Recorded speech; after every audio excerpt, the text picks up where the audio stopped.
to be an oil and gas entrepreneur? Is it iPhone style? This is a new revolution. Is it Robert Kiyosaki? Nothing is impossible. Keep pushing. Is it old McDonald's? If ain't broken, don't fix it. So what's the best motive? Robert Kiyosaki. Anyway, I love that his book Rich Dad, Poor Dad. That's his best book. So it's nothing is impossible. Keep pushing. And winner is still on the board. The guy with a I don't know is current, and Kaisa is third. Sajo came up the board. Liar is, and the guy with the cool glasses left the board. Oh, let's go to the next question. Let's just gonna be winner now. So there's the 8th question: where the focus should be in the oil and gas industry right now? Where should the focus be? Is it efficiency, getting more with less, or fighting reservoir decline? Is it being environmentally friendly? All of the above. By the way, I love the topic entrepreneurship as a whole. I was excited when I said that topic. All of the above. Oh, 9 persons got that. That's nice. Let's see who's the winner this time around. Winner is still leading. Winner has the highest answer. Okay. Kaisa is there, liar, and the guy with the funny name has left the board. And the guy with the cool glasses came over the board. That's the next question. Number 9. How exploration should be today. How should exploration be? Is it capturing learnings to reduce drivers' occurrence? Keep drilling till you find something? Is it consulting crystal ball? I'm doing voodoo before drilling, really? Fly around the area with a chopper and pick a location. This is voodoo. These questions are cool anyway. So capturing learnings to reduce drivers' occurrence. That's the answer. And 7 persons got that correctly. Okay, that's cool. Let's see who's the winner this time around. And winner came down the board. Okay, so it's leading this time around. Winner is second, liar is third, Sadra is fourth, and the guy with the funny name came up again. Okay, let's go to the next question. And this is a 10th question. How should development be today? Is it increased recovery factor through superior know-how? Is it shotgun approach to ensure all angles are covered? Whoa, step by step to learn along the way, all of the above. Mr. Raffik, I love these questions. They're so fun to read out anyway. Okay. So it's all of the above. Okay, 7 persons got that correctly. That's good one. That should be the question. So let's go to the next. Who says winning? Winner came up the board again. Hi. Winner, you better win. This is the last stage and you should already win. So Larry is second. The guy with the funny name is third. Kaisa is fourth. And Sadra is 5th. Let's go to the last question. Next. Okay. So for the last question, what is the ultimate goal of an oil and gas entrepreneur? Is it improving the industry, developing environmentally friendly solutions, think long term, or all of the above? So this is a bonus question anyway. All of the above, yeah, and 9 persons got that correctly. So let's see who's the winner for today. And the 3rd position goes to the guy with the funny name. And the 2nd position goes to Liar. Oh, congratulations. And the winner is, oh God, winner. Okay, I need to clap for you right now because you proved your name. It will be a shame if you don't prove that you're the winner anyway. Congratulations to the winners. It's actually quite impressive. Thank you so much. It's quite impressive to live by your name. So well done. Oh, yeah. Yeah. And Mr. Raffik, thank you for the questions. The questions are awesome as well. And I must say that I was really excited when I saw the particular topic, that's entrepreneurship. I'm really excited when I see entrepreneurship as a topic, and I must say to it, yeah, great. It's really nice time.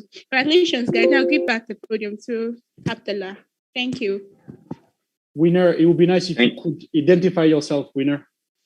I am the winner. Abdullah! Really? Yeah. Okay, that's right. Now your head must be swollen up right now. Thank you very much, Glory, for the amazing game session. Right now, I will not take much of your time. I think I'll pass it to Mr. Raffik. I think it's the weird name that you had, if I'm not mistaken. So, Mr. Raffik, the floor is yours. Tell us how to become rich in the oil and gas industry. All right. Yeah, excellent. Thank you very much for the quiz. It was a great warm-up. I'm going to share my screen right now. And yes, I'll tell you how to become rich, not necessarily with money. I hope you don't mind. There is a lot of ways to become rich. Let me know when you see the presentation. Yes, all good. All right. So we did the quiz first because I really wanted to discuss, about all the topic we addressed during the quiz, because you will find out probably the entrepreneurship is not like a science, or like mathematics, like A plus B is equal to C. It's not like that. It's something which is complex, a lot of ingredients. It requires things that cannot be conceptualized, or sometimes it's not logic. Sometimes it involves luck, acumen, smell. So that's why, it was a bit tough for me to put up some slide, because I don't think you can teach the entrepreneurship. It's a state of mind, it's the way you are. So we've put up a few things here, but what I am mostly sort of interested is on the discussion, So the question we've seen just now during the quiz is really you guys, mostly of you are young. So what do you think about that, that path? And so let's go through the slides and then let's discuss, let's exchange. Yeah. Before that, I like to always start with something a little bit out of touch. So by background, I'm a geologist, a reservoir modeler. And initially, when I told that to my parents, a geomodeler, they thought I would, go to the space and look at the Earth from far. My friend, they really thought that I was using a crystal ball, trying to read, the future. My kids, more pragmatic. They probably think that I'm just playing with clay, and making animals. The well engineers, if you know the well engineers, they don't really like the reservoir modelers. So they consider us like George W. Bush, with the book upside down. Reservoir engineers as well, most of you probably are. They don't like to have big models with a lot of cells. So when we give that to them, they think that we are mean. And I myself, I thought that I would, be doing fancy things and so on, which is true. But most of the time, to be honest, we're just playing with colors. We create maps with colors. So that can really summarize, what I actually do on a day-to-day basis. And it's fun. So that's the idea. Yeah. All right. So about the content of today, I'll introduce myself, my company.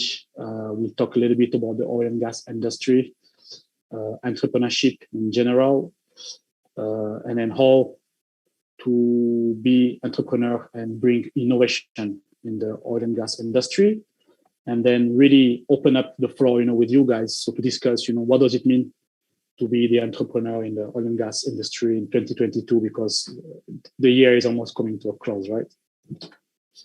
So I myself, I think Mr. Abdullah gave some introduction about me. So I'm a geologist by background, still very hands-on. I worked for Shell for 10 years. That was pretty much, my school time, to learn, a bit about what we are doing, being close to the drilling, to the wells. I had the privilege and the chance to work in a lot of places in the world. Very grateful for that.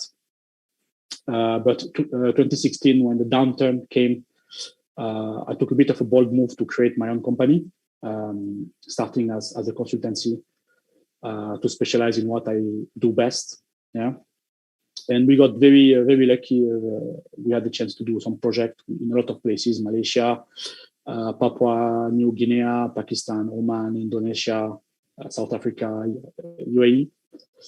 In parallel, I'm also part of the technical committee for the ADIPEC and IPTC. And I think we all are in a way, but I'm very versatile, field. You can see I'm running some field trip in the office as well.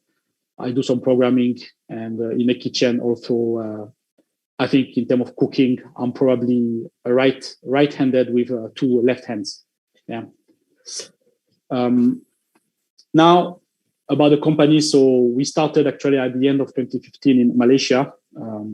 We got all the for the approval by Petronas to operate. But you will see, I will come to that. But after we move to the UAE, and of course, for nowadays, we have to be very global. You can see there are people here from Nigeria, from Indonesia, Malaysia. So everything is global. So we need to be able to reach out quite far. Yeah. Just a quick word about our team. We are a small team, but basically very diverse. I myself, I'm French, in case you did not hear. There is the boss, who is my wife. So the boss at home and in the office as well, who is Malaysian, and a couple of colleagues, Malaysian, some Canadian and a Russian. Yeah. So here, these are the services we provide, and I put something in red. This is actually what we started at the beginning when we started. So the company, we focus on reservoir modeling, and you can see now what we are doing. And that's really the essence of the entrepreneurship. Is you cannot only look at your box. You need to be able to look left, right, up, down, and sometimes you need to look beyond what you can do. You need to interconnect, integrate. So, which is why very quickly the offering, the services sort of grew, and so we branch out first in the subsurface realm, and then we found out that we have some expertise, and some people actually are really demanding of us to teach them. So in the learning space. And then, of course, when you are in this business, you know that some of the software have some limitation, and sometimes it's better to create something. And then when you get a little bit more experience and a good network, then you can start to to advise the people. Because you'll come across in this industry, and it's an advice for you guys, the new wave is there is actually very little people with skills, and some people who can understand. In the short, there's a lot of talker, but probably very little walker. Yeah. So our journey is actually intimately linked with the oil price. So this is the oil price in the last 10 years or so in US dollar. And I started actually, so the company in January 2016, when the oil price was at the bottom at that time. Okay, if I don't consider the COVID, that was the bottom price. It was in below 40, and it was really okay. It's the bottom already. It cannot be worse. So from now on, we can only go up. Yeah. So that was the birth.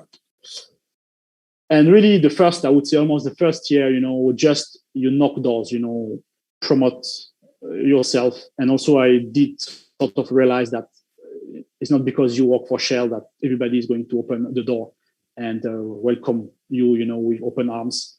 So it was really difficult, having to wear a tie, and meet people, try to sell your expertise, yourself, your company. Some people don't take you seriously. Some people, they ghost you.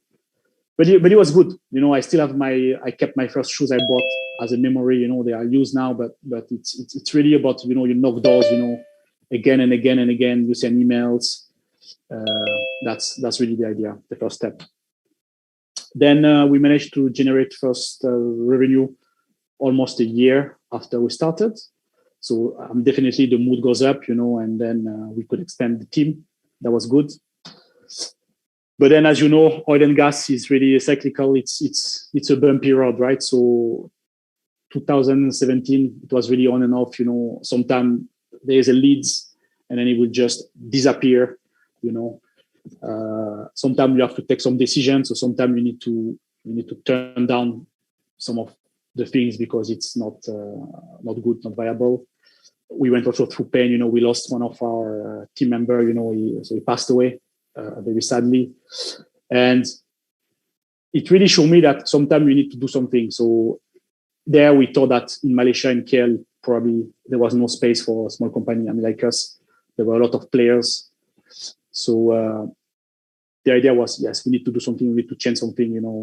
That's again back to the entrepreneurship. You need to adapt, And that decision was 2018, 1st of January, is to change. So we moved to the UAE.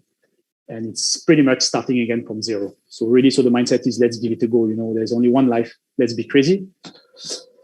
And that was very tough. So almost 1.5 years, was really walking through the desert, literally, you start again from zero. You go to a new place, zero network, doesn't know anybody, and really, sometimes mental health, is a bit tough. Thinking, okay, did I really do the right thing? To do all these things. Is it still really worth? My family, they're pushing and say, okay, we need to do something. We need to turn it around. But again, in the meantime, it's a perseverance. I know things will come. So it's just a matter of we hang on. Cut the cost, tighten the belt, and keep going. Through the storm. Yeah. Finally, that's really the word. Things start to pick up. 2019 in the UAE. There's a lot of things to be done, and then 2019, 2020, it's really we sort of reach like a cruising speed. Not big, but something which is viable. Would let us see. In the future with confidence, and there was really time to think about next step.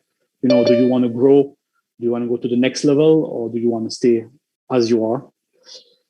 But then, of course, COVID came, right? So COVID came, but we were quite lucky because our business model, we were sort of shielded. And actually, during COVID, believe it or not, we sort of grew, because what we had was very unique. We had some expertise in the reservoirs in the UAE, in the Middle East. So really, we could be really fortunate to sail through the storm, and actually, we sort of grew during this time.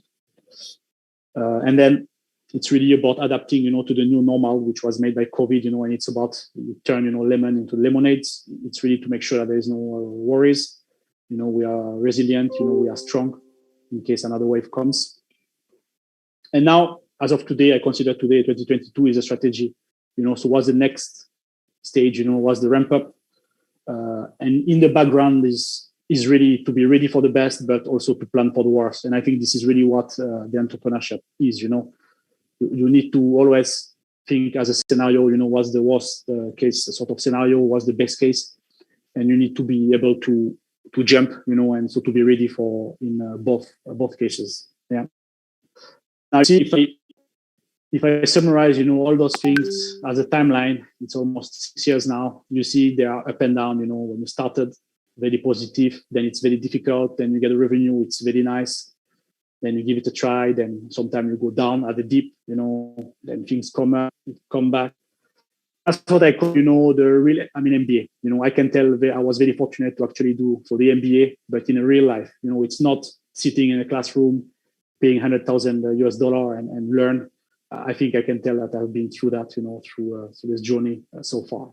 Yeah. So that was a bit about us. You understand, what's the background, where I'm coming from. Yeah. Now let's go into a bit closer into the topic. So oil and gas industry. It's a bit of a strange industry. It's actually it's almost 200 years old. Some places, they are developing oil and gas since a very long time. And I think it has been intimately linked with the industrial revolution, and to be honest, as of today, despite what you hear, the oil and gas is pretty much behind our daily life. The way we are living now, you can see I put a picture of Tokyo with the light, and a very booming city. It's most of it is enabled by the oil and gas. So something that basically let us go into more modernity. Yeah. But this industry actually is full of paradox, things that are sort of the contrary. You can see, with the barrel of oil, we can do a lot of things, we can drive, we can make things that we are using in our day-to-day life, cloth, plastic cup, toothbrushes, and it's very funny because on one hand, so the oil and gas, it's enabled some of the countries, to basically enter into the modernity. But for some other countries, it's a source of conflict. Also, this industry employs actually millions of people, but at the same time, it's not really stable. Maybe you are a little bit too young, but you can see when the oil price goes up, everything is nice, and when it goes down, a lot of people lose their job. It's indispensable. You see what we show here. We need it, but at the same time, it's criticized. People think that the oil and gas is the devil. And then we need it. You can see again, right? This is something that I don't know if we cut the oil and gas today, we could function. But at the same time, it seems that it's losing steam. We have a new energies. I put a question mark because is it really losing steam? Can we live without the oil and gas in the short term? Personally, it's not the. I personally think it's not the case, but which is why I think it's like some question mark. Yeah. Now, of course, it's today. It's very very critical. It's always good to put the oil and gas in front of global warming. Some people think it's related to that, but we need it in our life. And here, what I put here is a graph. So the countries are on the X. So there's China. Basically, it's ranked by population. So on the left is China, India, USA, Indonesia, Brazil, and then on the right is a small country. I cut it to the 10 millions as for the inhabitants and above. And then it's two axes. So in gray is the cumulative CO2 generated, and then in orange is the CO2 per capita. And you can see a big chunk of CO2 is actually released by the big, so the bigger country, China, India, US, Indonesia, Brazil, so the Pakistan, Nigeria. So on one hand, yes, the oil and gas, is responsible of these CO2 things. But now think about it, what would be the consequences if you would reduce that? If we stop using, for example, the oil and gas, what will happen to people in China, India, US? Yes. Can you please explain the previous slide? That what can be made from 1 barrel of oil? Okay. Yeah, I'll do that. I'll get back to it. If you have a question, you can write it in the chat, and Mr. Abdullah will mention it. So, yeah. So here is just one example. I put the internet basically from a barrel of oil. You can power a truck for 50 miles, for example. You could generate some electricity, 70 kilowatt per hour, for example. You can also fuel a car to drive almost 500 kilometers, for example. And you can make a lot of objects, on the petrochemical side, there are some cloth here, polymer t-shirts. I think these are toys here, plastic utensil, that you can use for day to day, whether you want to clean or eat. A plastic cup, yes. Toothbrush, combs. So here really the idea is that the oil and gas, it's really critical, and it's not only putting gas in your car, it's if you look around, I don't know where you are now in your desk or in your living room, there is a lot of objects today, objects that you are using, you take it for granted, but these are made out of the oil and gas. So that's why it's there's many people they criticize for this industry, but at the same time it's really vital. It's much needed for much more things than we think. Yeah, hope it answers your question. So I'll get back to this one. So here, yes, so the oil and gas is it has a share in global warming, but again, so the consequences in a big chunk of the world population will be very dramatic if we were to stop using the oil and gas. That's the key element, the key key points of this graph. Yeah, and I am saying that here because I think the entrepreneurship, is about finding some solution, and this is probably where it's much needed. How can we reconcile, these two elements? We need the oil and gas, but at the same time we need to reduce the global warming. I think this is where somebody very clever needs to come and find something that we did not think about. Yeah. And that's the thing, that's really moving forward. It's really at the moment, I think, so the equation is impossible. How do you limit, global warming share from the oil and gas, but then you maintain your lifestyle? If you still want to take a shower once a day, you want to have your car, like a big car, to drive around, but at the same time you need to limit the CO2. So how to do that? And I don't have the answer. And I think you guys are the new wave, so probably you should start thinking about that. I don't think personally the oil and gas is leaving soon. I think it's still there for a big amount of time, tens and tens of years. So I think that's where the effort is. And I mean, again, one more time, you guys are the new wave, so you will be the one, who will find the solution. Yeah. All right, now let's talk about entrepreneurship. So the entrepreneurship is, if you look at the definition from Wikipedia, it's so the entrepreneur is the owner of a business who is taking a risk and initiative to attempt to make a profit by improving a process or a product, solving a pain point, opening up the path, and sometimes make the impossible possible. And I took two pictures. I took Mrs. Shaw from India, who is the entrepreneur in the pharmaceutical bioindustry, and of course, Mr. Elon Musk, who we all know, who is a trendsetter and who try to literally make the impossible possible. Yeah. So what's the attributes of the entrepreneur? And I think here this is very important. I think the first thing is having a vision.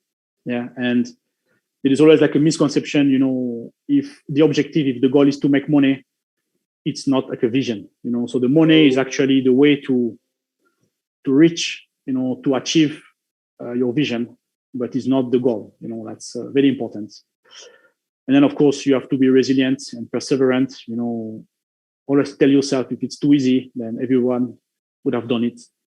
And the fact that there's only one Elon Musk, one Mark Zuckerberg, it means something, right?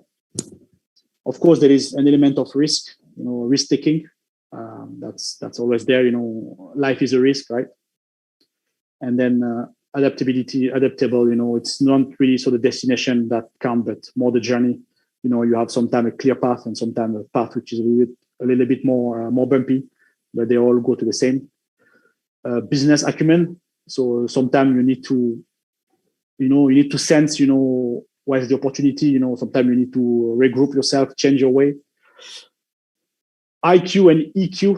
I put both of them. I could have gone for IQ only, but I think nowadays, especially with all the AI, you will see a couple of talks in the future. But I think EQ is more important, because in the end we are as a human, we have some emotion, and I think that part in the future will be very important. We need to strengthen on that as well. Up to date, of course, as an entrepreneur, either you evolve or you disappear. So it's very important to be up to date. And of course, you need money, to execute your plan. If you don't have a lot of money or no money, it will be very difficult. Yeah. And that leads me to what I call the entrepreneur, the triangle, which is two things: funds, vision, and the mindset. So you need those three. And how I picture it for you is, so the mindset is the car, right? The vision is a destination, and the fund is the gas, is the fuel for the car, right? So if you only have the mindset and the vision, you don't have a fund, then you have no fuel. You won't be able to reach the destination, right? Now, if you have vision and you have a fund, but you don't have the mindset, then there is no car. Even you have a lot of money, you won't reach as well the destination. And sometimes some people, they have a right mindset and they have a fund, but they lack the vision. And basically, you have no objective, you have no goal, and probably you'll get lost in the way, right? So really, these are the three things, that you need to mix, to be able to move on as the entrepreneur. Yeah. And then, of course, you need to have a value proposition, right? So what do you propose, and we discussed during the quiz, better, faster, and also cheaper. They say you cannot have three of them. I believe so, but sometimes some people make the mistake to think that to be the entrepreneur, you need to bring something new. Sometimes you could pretty much do the same thing, but just maybe you are much faster or cheaper. I put faster as well, sorry, but it was better. For example, you take the example of, the delivery for the food at home. I don't know how you call it in your country, Zomato, Uber Eats. So basically, they bring your food to your place, so you don't have to cook. So basically, it's doing the same thing, eating, but it's faster, and that's a good business model. They're generating a lot of money. Yeah. Of course, if you could improve something, it's also a very good value proposition, or even sometimes you create a new, you carve out a new space, new needs, new thing. That's also good. And always you sort of have this matrix, this one is between quality and cost. So if you propose like a product or like a solution which is better than the other people and which is cost less, you are really into a niche. I think it's very, very rare to have that. Sometimes maybe the cost is the same. So then even so it's better, it's attractive, but some people sometimes, they don't want to change. And if what you propose is much better and it costs more, I think it will be very difficult. Still possible, but most of the people, they are driven by cost. Yeah. Now, if what you propose is the same, the quality is not better, not worse. If it costs less, you still have a point. You have some value. If it's the same quality and the cost is the same, I think it's a bit tough. Who is going to change just for the sake of changing? And of course, if the quality is the same and it costs more, I think nobody probably will solicit you. And now, if your quality is less quality than your competitor, and you cost less, I think even that is very difficult, to achieve. If your quality is less and the cost is the same, I don't think it's interesting. And now, in some cases, I've seen it. The product or the solution or the service, the quality is less and it costs more. So I think here you have to wake up because you probably you'll be disappearing soon. That's not really good value proposition. So yes, it's. I don't think you can have three, better, faster, and also cheaper. So you need to find some sort of a balance, and you place yourself, and then you see how it goes. Yeah. And then here I wanted to talk about the age experience factor. Of course, these are generality. I think it's actually applicable, I would say, for the oil and gas. Also, it's not the norm. You always have some different things. But here, basically, what you see is the years in the industry. Yeah. And then there are two graphs. In blue is the experience. So in theory, as you have more years in the industry, your experience level is going up. At the beginning, you are quite new. And then as you learn along, you are in this industry, you get more experience. And then for the orange is so the ability to do some innovation. And I think you guys, when you enter the industry, I think because you are young, you have a fresh eyes. I think your ability to innovate is very high, And as you go along at the beginning, the first few years, you can see that some of the things are actually not really possible. As you learn, yeah, that's not really possible. So you sort of restrict yourself, your ability to innovate, because some of the things are just not really possible. Now, after roughly 10 years, I would say in average, when you start to really know more experience, then you know what is possible and you know what is not really possible. So your ability to innovate increases. Yeah. And when you go more into the senior or the veteran, your experience, is going up, and this is what I call, more and more of less and less. So it's very difficult to develop some bias. So I think your ability to innovate goes down, because you've seen the same thing again and again, and it works. So again, what do you want to fix something which is not broken? And I think from my experience, there is really like a sweet spot, in the middle, where you understand the industry, but you are still, fresh and adaptable to solve the pain point, and you can innovate. So I think in general, this is the sweet spot, for the entrepreneurship. But by no means, I have seen some people entry level already from the university having great ideas. So if you think you have a good ideas and you want to change the world, don't restrict yourself, just go ahead. Yeah. Now, let's talk about entrepreneurship and innovation in the oil and gas industry. So the oil and gas industry, it's a bit strange because we are using really cutting edge technologies. Here, for example, it's a floating LNG.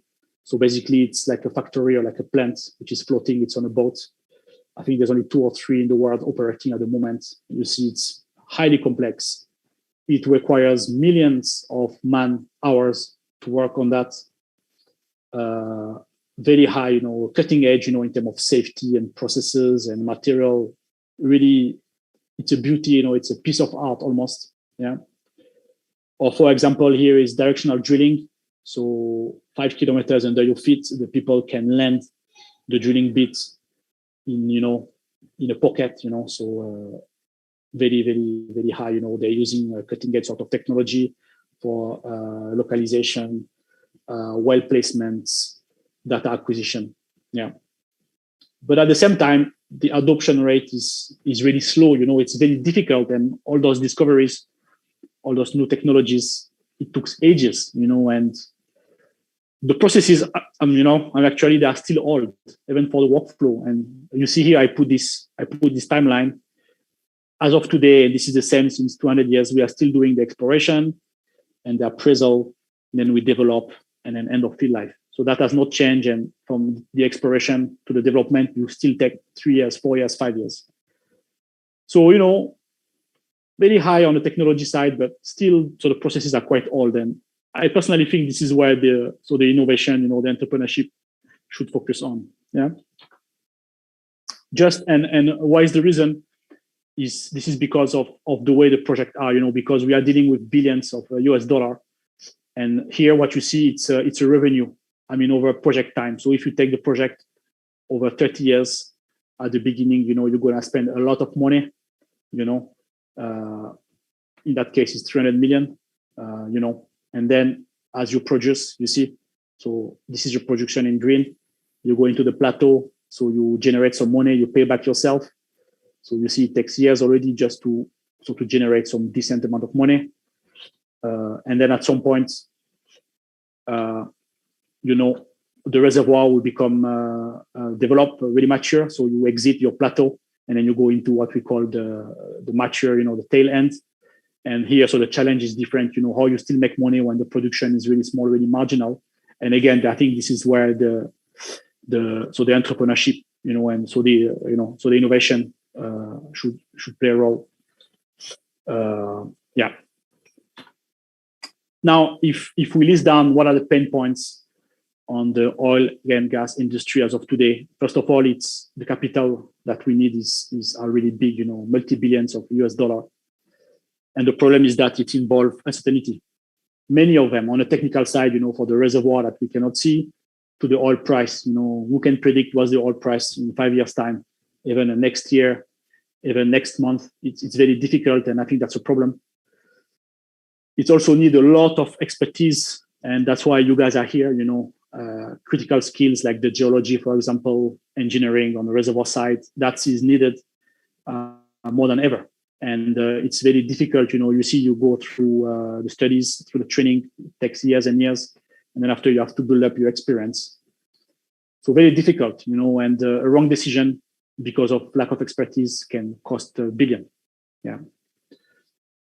One of the pain points as well is the lead time, is very long, it takes years, from the idea, from the discovery to executing the project.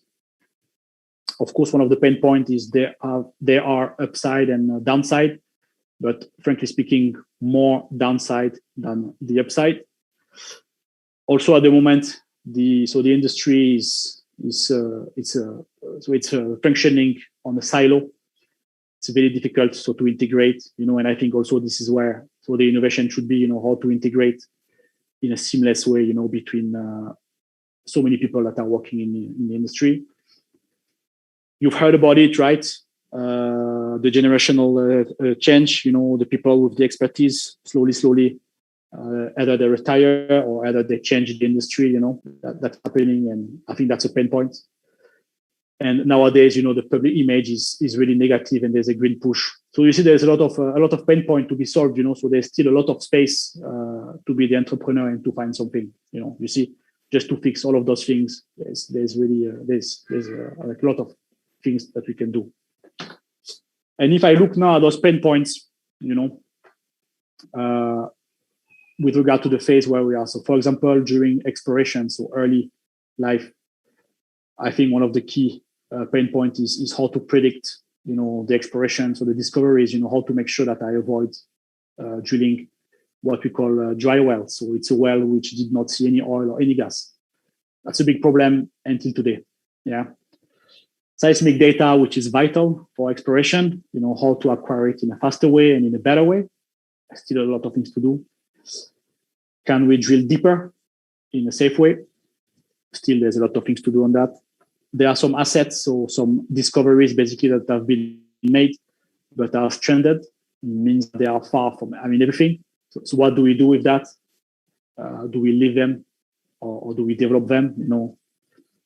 And then, of course, marginal field development. So the marginal field are small fields that barely make money. So I think this is one of the pain points here, how to develop that, how to go for marginal fields and make money so everybody is happy. Yeah. Now, if I look at oil and gas development phase, what are the pain points? Again, it's based on the prediction. So can I confidently predict the performance of the reservoir, of the wells? It's critical because that will tell you a lot of things, that will dictate whether your project is positive or negative. Can you boost the recovery? I don't know if you knew, but the oil fields, the typical recovery is only 30%, I would say, in average, sometimes 50%. So it means that you are leaving 50% of the oil in the ground after 20 or 30 years. That's a big pain point that we haven't solved yet. Reducing the cost in general, we should always try to make it faster, cheaper. That's really the case here. So it's still a big problem. Synergy with a lot of things, the energies, the other energies between assets, between companies. That's also a thing which is not really good at the moment. And then again, marginal fields. So the same thing, how to develop small fields, And then when you are late field life, what are the pain points? So when you are late the field life, you remember, right? So the production rate is very low. The profit, so the revenue are very low.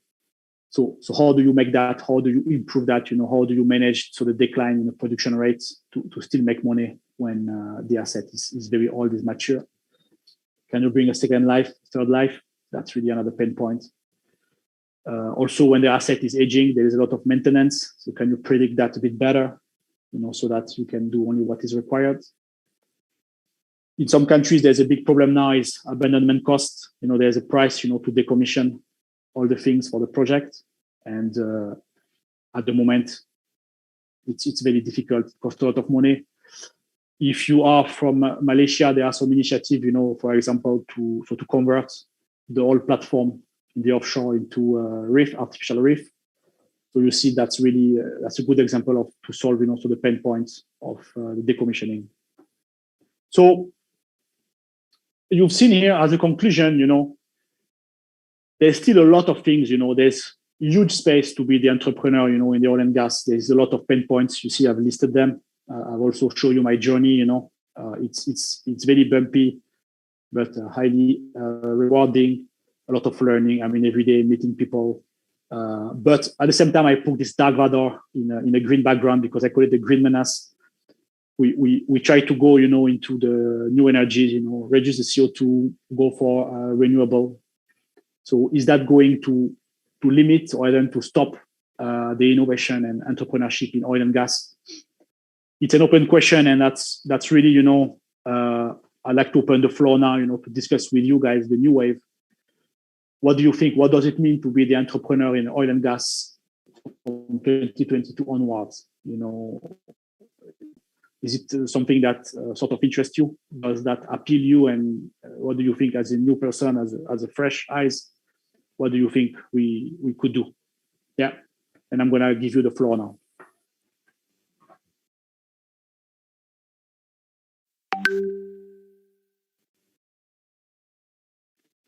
Thank you, Mr. Raffik, for the amazing presentation. So before we kick off with the Q&A, I would like, first of all, to join Glory and welcome everyone who has joined us on a Saturday, who have chosen to come and listen to us. So maybe we can kick off with the first question.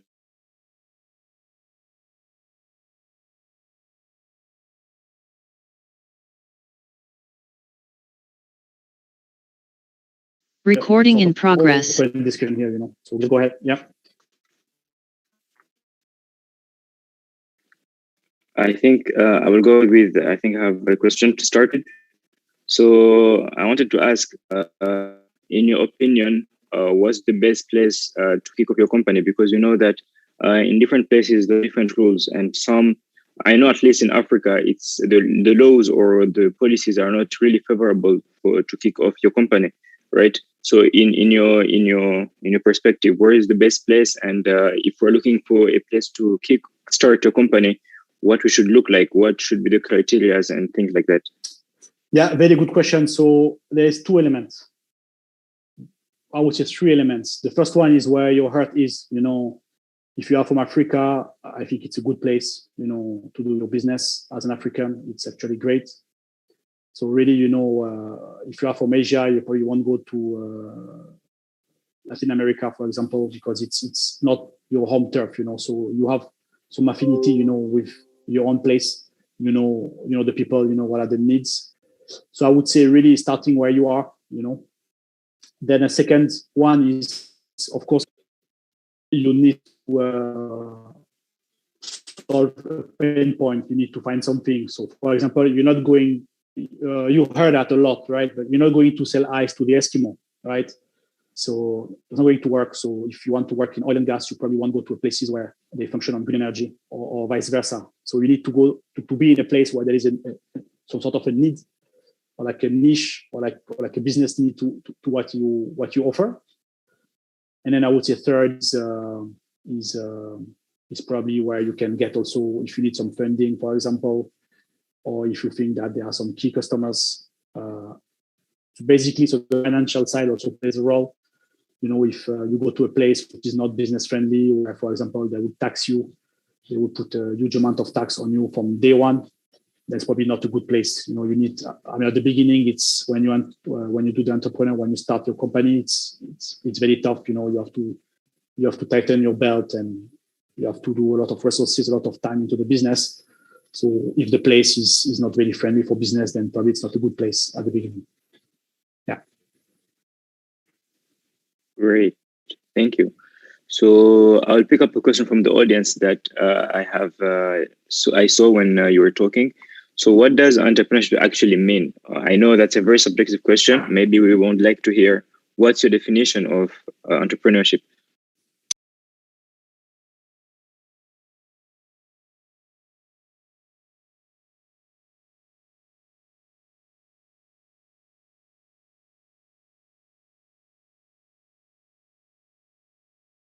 Recording in progress.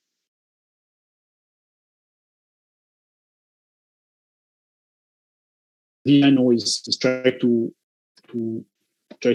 solve, try to make sense of something, solve the pain points, and then it's a risk taking. So really, the entrepreneurship is taking a risk, to make things better. That's what it means to me. That's how I would summarize it. Yeah, basically, in short, is how you use your talent to add value in other people's lives. Right? I think so. You can even say it, how to change the world in a positive way. We always change the world, even small things. So that's what it is to be the entrepreneur. Yeah. Great. I think I saw Glory. Did you raise your hand by any chance? Yeah, you can take the phone, Miss Glory. Yeah, you can tell us. Yeah, yes. You go. Okay. I want to thank you so much, Mr. Raffik, for the presentation. It was a wonderful one. Hope you can hear me. I can hear you, yeah, and thanks a lot for the kind words. Okay, that's great. Like I said before, when I saw the particular topic, I was excited because I love entrepreneurship and I wanted to be an entrepreneur as well. So my question is, first of all, to answer your question, you said what does it mean being an entrepreneur in the oil and gas industry? There's one particular thing you said that is interesting, and I took that down. You said, if you think you have great ideas and you want to change the world, that we shouldn't restrict ourselves. That's a good one, and I must thank you for that. So my particular question is, from your definition of entrepreneurship, it means that one has to start up something and go for it and do this. So in the oil and gas industry, how does one become an entrepreneur, given that, like you said, it's capital intensive? And then I have this idea because during school, throughout school, I've always, what even brought me to SPE in the first place is energy.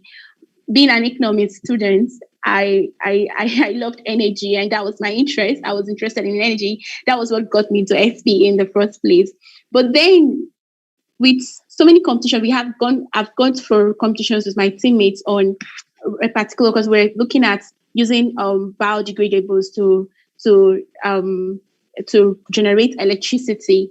But because of the capital intensive nature of that particular project, we're not able to build our prototype to a working standard, because most investors, they'll be like, oh, do you have a working prototype? And you'll be like, no, and they wouldn't even want to invest because they are not seeing what you're saying. So how can one even thrive in such an industry that you don't even have the capital to begin? And now you're talking about being an entrepreneur. So how can we do that? Thank you. Yeah. Thanks a lot for the kind word again for the question. I like your enthusiasm. I think it's very good. Can you still see my screen or no? Yeah, I can see your screen. Yeah. So you see, I put the triangle. I mean, again. So what you need is a vision. Okay. So, and it's a mindset, and then is a fund. And I think one of the mistakes on the fund is to think that you need to have a lot of money. Of course, if you want to build a plant for biodegradables, yes, that will cost you a lot of money. But initially, you don't have to invest that from day one. So, of course, you will need to have people to fund you. So, I think what you should do is to really to set up your vision, to make it very clear, if it's only you or with your team. So, you focus to convey this message to the people who basically could have a fund, so to do that. And for prototype, again, for nowadays, everything is digital. I'm just speaking out loud now, but you could make like a simulation, like a digital twin, something, like a 3D model, like a numerical model, or even you can make like a 3D printout. I mean, this is why, when you don't have a fund, you will have to compensate that with the creativity, and the point is that you can always find a way, when there is a will, there is like possibility, so just be creative, guys, just try to, so to contour or to go around, so the obstacle, which is a fund. I'm pretty sure if you make your vision very clear and you guys show your mindset, you will be able to, I think, to get the last part of the triangle. Yeah. Oh, thank you so much, sir. Thank you. Thank you, Mr. Raffik.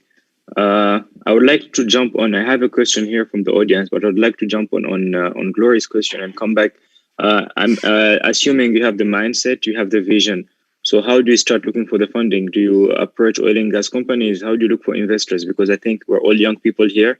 We don't have the idea of how to pitch, who to approach first. Maybe you can enlighten us on that aspect.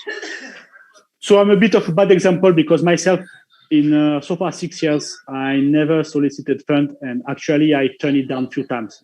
Some people, they wanted to put fund on me, but I rejected it. So I think there's two things, right? If you don't have a fund, you have to be as a creative. You can stretch things, and I mean, again, I stress it up. Today, you can do something as a prototype with very little fund. I'm pretty much sure about that. That's one. And then I think there is a bit of a misconception, especially with the new wave, is that we think to get the funding is the end, is the objective. It's not the end, So again, like the money is the way, to achieve your vision, to reach your destination. So you need to be careful, if you think that you need funds to do something, probably the investors that you will meet, they will challenge you. They say, if it's only funding, then perhaps your idea is not that great, So I think you probably stretch yourself, be really creative. If you have some saving, invest them, and then create, your prototype. You kickstart your business. And then if it's a good idea, things will come. It will snowball. That's my vision. But I'm a bit on the bias because myself, I like to take the stairs. I don't like to take the lift. I like to go through this hardship, so to generate my own funds, because I want to, I don't want to have any pressure from many people that they put money on me and then they tell me within 1 year, I want to double what I gave you. This may happen. So I think if you have a mindset, you set up what's, so the vision, what you want to solve. Again, you'll be very creative. You can kickstart, you can do something. It's really possible. You can always do something with very little, and then you snowball and then you grow. That's my idea. Great. Thank you very much. Now I'll pass the floor to Liam. Hello again, Mr. Raffik. Yeah, Liam. Yeah, firstly, thank you for taking us through a brief a very brief explanation of your very insightful journey. I'm sure if there's more time, there's so much more to be shared. Yeah. So what I was curious is, if today you were given the chance to talk to yourself before you started on this entrepreneurship journey, what would be the advice you would give to yourself? As well as, is there anything that you would have done differently? Very good questions. Yes. So it's, I said it's a bumpy road, right? You remember? And definitely I made some of the mistakes which I wish I would have heard beforehand. For example, one of the mistakes that we often make when we are young, either as the entrepreneur or as the employee, it's very common. We think that we know everything. So, and it's not the case. So, for example, I give you one example. If I would have known, I would have probably from day one paid a little bit of money and take the advice of financial people, tax advisors, because on the long run, you'll definitely save, they know, they've been through it. And I thought myself I would be able to learn, on the fly, but it just takes too much time, So that's one of the things, Another thing as well, I am quite good at that, but could have been a bit better, is really, when you are the entrepreneur, you need to be frugal. You need to be very savvy. You need to tighten your belt from day one. And for some people, it's very difficult. It's you need to be, some people, they want to have, they want to consume, they want to have a latest iPhone, they want to have a nice car, they want to travel. So I think you will need to forget about that for the beginning, until your business is viable. Because basically whatever you spend in those things which are not necessary is actually less for your business. And it can be like a problem. But I also do understand, on the other hand, you're working very hard for so many years, and sometimes it's natural, to indulge yourself. You work so hard. If you always tighten your belt forever, then what's the point? When we create, we work, we do something, is to be happy as well, is to be better, So I would say really, so to summarize, is really to be much more savvy. I'm already quite savvy. I'm quite happy, but even more money savvy. And then when you need help, reach out for the help. Don't try to do, everything, because in the end, you probably do nothing. So do acknowledge that some of the things you don't know is not your expertise, tax, financial, auditing and so on. You cannot do that. You cannot become the auditor in 1 week or 1 month. So then it's better to delegate it to somebody who knows that. Great. Thank you, Mr. Raffik. So if I may summarize on that, is you don't know everything. So seek help when needed, seek experts, seek mentorship. Number 2 is to make sure that you tighten your belt from day one. Prioritize what you want to have.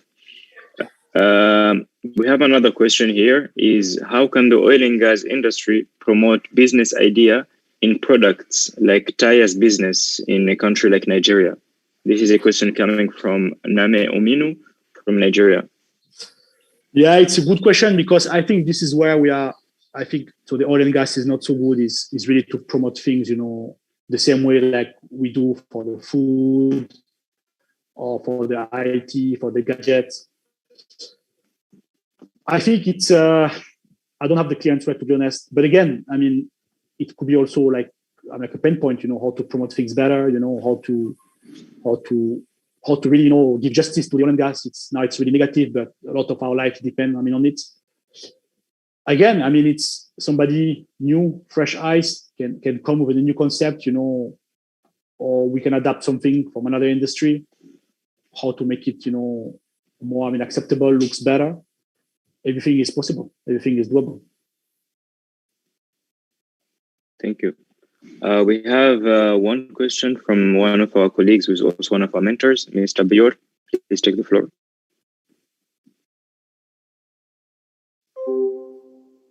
Mr. Bior. Thank you. Yes. Thank you. Thank you very much, Raffik, and thank you, Abdallah.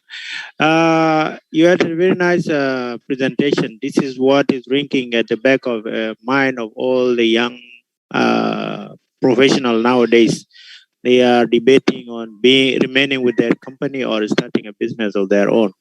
But what is challenging, as we talked about before, is how to solicit funds.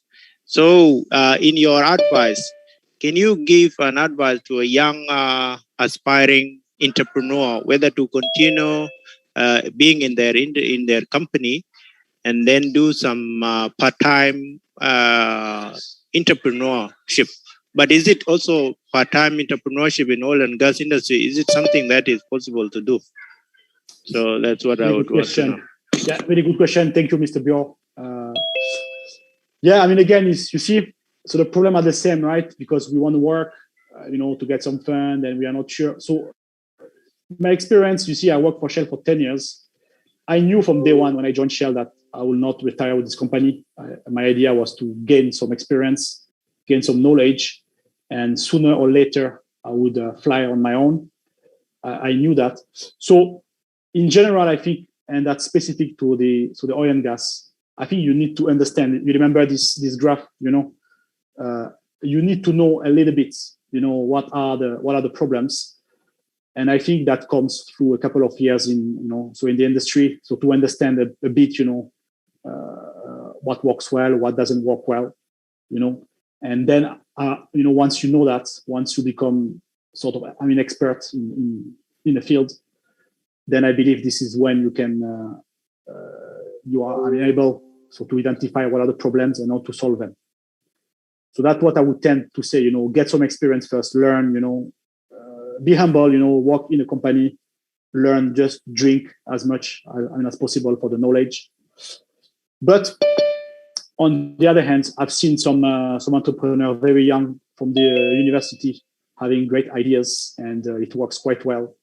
So I think it really goes down, to you, again, if you think that you are into something that's going to add value, then push for it. I think what you could do is you could solicit maybe some mentors, so some people with more experience to do some sort of sense check. What I am trying to do. Is it viable? Is it something which is doable, or am I missing something? So I think this would be the advice. And on the funding, again, let's be creative. I think if you have something very strong, I'm sure you'll find a way to do it with pretty much nothing. So I'll take my example. Initially, what I was selling is my expertise. So that costs pretty much nothing, right? Only thing I have to pay is my rent and my expenses. And if I tighten my belt, then I could sustain for a very, very, very long time, right? But again, the expertise is a challenge because some of the company, they think it's better to have the employee. They don't want to, they don't want to hire some consultants. So which is why myself, to sort of diversify, I start also to propose some services and also some solutions. Because, you should never put all your eggs in the same basket, and also you should never fall in the complacency, like if it works, then I just do the same thing. You should always question yourself, put yourself at risk, okay, what if, on the worst case, am I still protected? So that's the idea. Yeah. Thank you, Mr. Raffik. Thank you very much for all your questions. I think we are coming to the end of our presentation. But before we go, I would kindly ask everyone to switch on their video so we can take a picture to commemorate this time. So we have, everyone, please switch on your videos.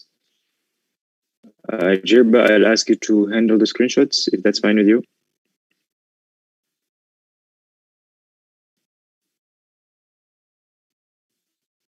Great. Please switch yours.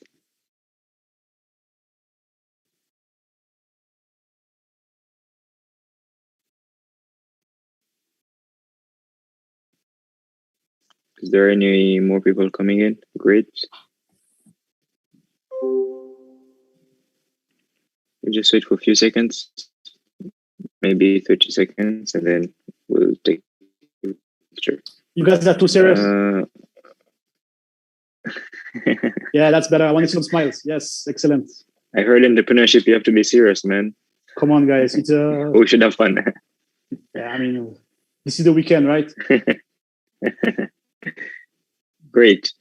Jirba, are you ready for the screenshot? Please let us know. Yes. Maybe you can do a countdown. So yeah, 3, 2, 1.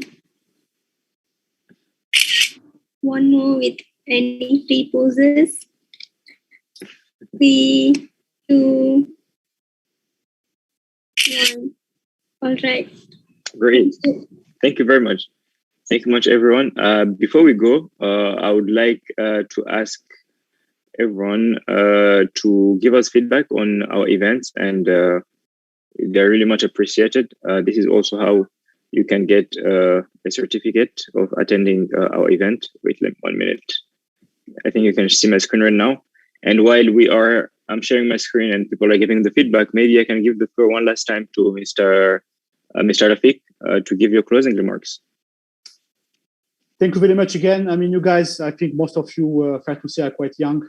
The new wave, it's already speak something, it says something that you come like that for Saturday, so to listen to me. So it's much appreciated. Despite, what we hear from the industry, I think we still have some future in oil and gas. So keep pushing, guys, let's work hard. And I wish soon, to see you guys in the news or for the LinkedIn. You made up something, you created something.